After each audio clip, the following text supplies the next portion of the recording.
Ako ay isang profesor na nagtatrabaho sa larangan ng mga alamat at kwentong bayan. Ang panayam na isinagawa ko noong dekada 50 ang nagtulak sa akin na tuluyang iwan ng akademya magpakailanman. Binalot ng ulap at hamog ang kanayunan sa isang kulay-abong tabing. Ang kalbong mga puno at tuyong damuhan ng huling bahagi ng Taglagas ay nagbigay sa lugar ng isang nakakakilabot na anyo.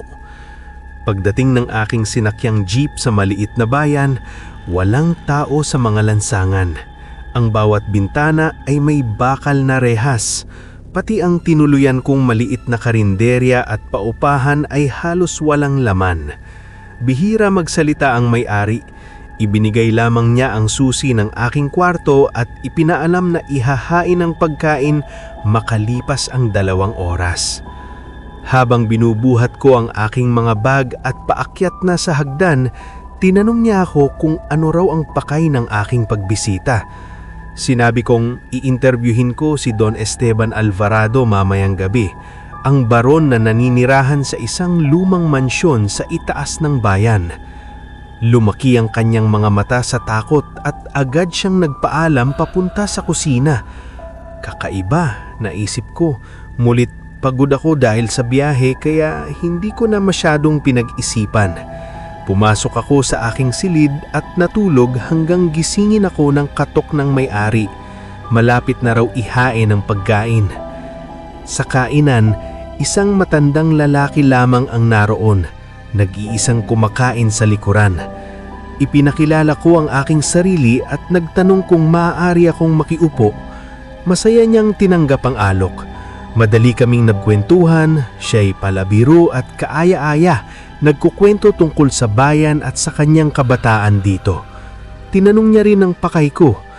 Nang sabihin kong i-interviewin ko si Don Esteban Alvarado mamayang gabi, halos mabilaukan siya. Sir Herrera, nakita ko na ang ginawa nila sa bayang ito noon. Taon-taon sa huling bahagi ng tag-ulan at simula ng malamig na panahon, ikinukulong ng mga tao ang sarili nila sa bahay. Nilalagyan ng rehas ang mga pinto. Nawawala ang mga tao sa lansangan. Ang mga hindi nakapaghanda sa oras ay nawawala. Iilan lang ang bumabalik. Maputla. Hindi may sakit kundi maputla lang. Hawak nila ang dibdib nila at paulit-ulit na binabanggit ang tungkol sa puso. Lahat sila namamatay pagkalipas lamang ng ilang araw. Kinilabutan ako. Taimtim at totoo ang kanyang tinig. Tatay Kaloy, sigurado akong magiging maayos lang ang lahat. Isang kilalang profesor ako. Hindi naman siguro ako sasaktan ni Don Alvarado. Tumingin siya sa akin ng may tinding pag-aalala at marahang buntong hininga. Kung pupunta ka roon, isuot mo ito. Inalis niya ang isang kwintas na may makinang at malinaw na bato. Salamat po. Ibinulsa ko ito. Huwag, halos mapasigaw siya. Patawad, isuot mo agad at itago sa ilalim ng kamisa. Siya mismo ang nagsuot nito sa akin at itinago sa ilalim ng aking kamisa. Kailangan ko nang umalis, mag-ingat ka. Bigla siyang umalis, iniwan ang pagkain niyang kalahati pa lamang ang nababawas. Sinubukan kong kalimutan ang kanyang mga sinabi, ngunit tila mabigat sa aking leeg ang kwintas. Nang tatanggalin ko sana ito, sinabi ng may-ari na naghihintay na raw ang sasakyan ni Don Alvarado. Isang itim na sasakyan ang naghihintay. Tahimik ang driver habang umaandar kami paitaas sa palikong daan na may bangis sa magkabilang gilid. Pagdating ko sa mansyon, sinalubong ako ni Don Esteban Alvarado. Matangkad siya, maputi, may mahabang itim na buhok. Hindi ko malaman kung siya'y bata pa o matanda na. Maganda ang mansyon, dilaw ang pintura, may maliliit na arkong bintana. Isang kasiyahan ng makilala kayo, Profesor Herrera. Bumaba siya at kinamayan ako. Malakas ang kapit niya at tumitig siya ng malalim sa aking mga mata. Pinasok niya ako sa kanyang silid ng aralan at habang naglalakad kami ay ikinwento niya ang maraming tagumpay. Ang mga records niya sa militar noong kabataan niya, ang mga desisyong pangnegosyo na nagpayaman ng kanyang pamilya at ang lahat ng mga donasyong kawanggawa na binigay niya sa kalapit na bayan. Alam mo, Professor Herrera, maaari kang gumawa ng napakarami para sa nakararami, ngunit matatakot pa rin sila sa iyo at aakusahan ka ng mga di makatuwirang kasalanan. Sinasabi nilang iniinom namin ang kanilang dugo. Huminto siya sandali.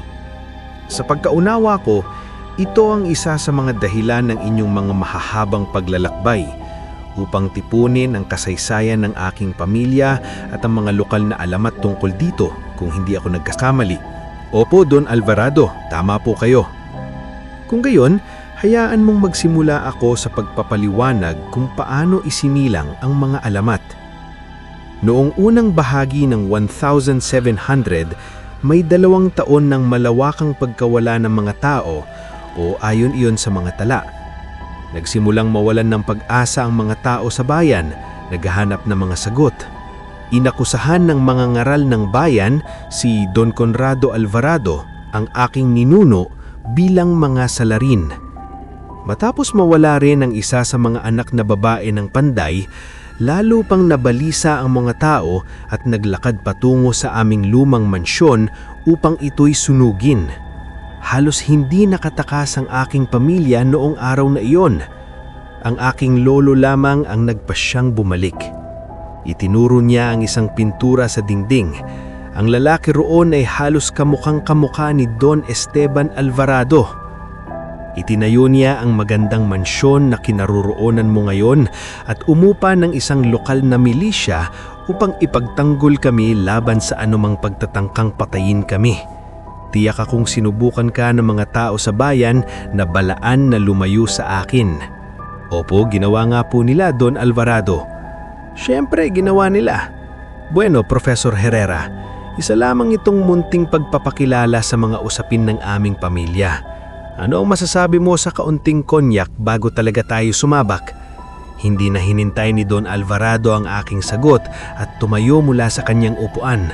Habang naglalakad siya patungo sa estante ng alak, nagsimulang gumalaw ang kanyang katawan sa mga kakaibang paraan. May amoy ng tanso sa hangin. Don Alvarado, ayos lang po ba kayo? Professor Herrera. Ang kanyang tinig ay naging matinis at parang bumubulok. Bigla niyang ibinaling ang kanyang ulo, tumulis ang kanyang mga tainga, lumapad ang kanyang bibig at may bagong hanay na matutulis, parang hayop ng ngipin ang lumitaw. Umuugong ang aking mga tainga habang isang bugso ng mainit na hangin ang umikot sa aking paligid. Ang balat sa kanyang ulo ay naging kulay abo at napunit ang kanyang kasuotan upang ilantad ang isang maskuladong kulay abong kataman. Ang kanyang mga mata ay kulay dilaw na parabang umiilaw. Naglabas siya ng isang malakas na hiyaw, itinumba ako sa sahig at pinatungan niya ako. Sinubukan kong itulak siya palayo, ngunit siya'y napakalakas. Sinuntok ng kanyang kamay ang aking muka. Nakakita ako ng mga bituin sa harap ng aking mga mata. Halos mawalan ako ng malay. Pagkatapos ay pinunit ni Don Alvarado ang aking mga damit hanggang sa ang kamiseta na lamang ang natira. Huminto siya sandali, nakikinig. Lumaki ang kanyang mga mata sa tunog ng aking tibok ng puso. Pinunit niya ang kamiseta, ngunit agad siyang naglabas ng isang nakapangingilabutang sigaw. Ang kwintas mula kay Tatay Kaloy ay nagniningning ngayon sa isang matingkad na puting liwanag. Tinakpan niya ang kanyang mga mata at sinubukang punitin iyon mula sa aking leeg, ngunit lalo pang kumingkang ang liwanag. Tumayo si Don Alvarado at umatras ng ilang hakbang. "Inisusumpa kita!" sigaw niya. Lumuhod siya at hinawakan ang kanyang ulo. Pagkatapos ay dahan-dahang nagsimulang maglaho ang kanyang katawan, nagiging maliliit na butil ng alikabok. Nagsimula ito sa kanyang mga kamay, saka ang kanyang ulo, saka ang kanyang katawan, hanggang sa wala nang natira sa kanya.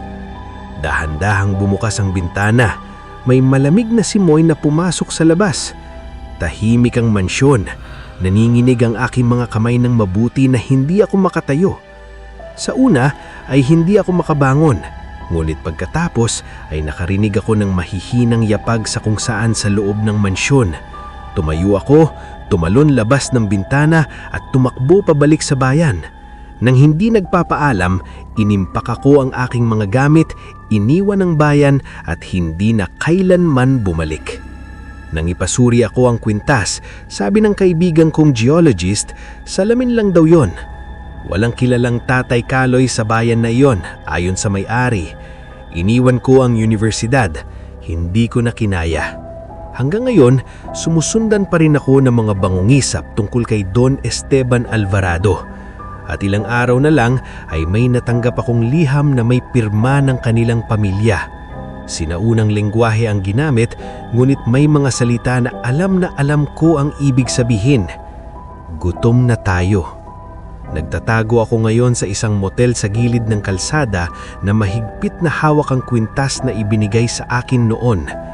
Pero paminsan-minsan ay may naririnig pa rin akong yapag sa rubong, parang may hayop na naglalakad. Kung may makabasa man ng liham na ito, wag na wag kayong pupunta sa baryo na iyon sa Bulacan.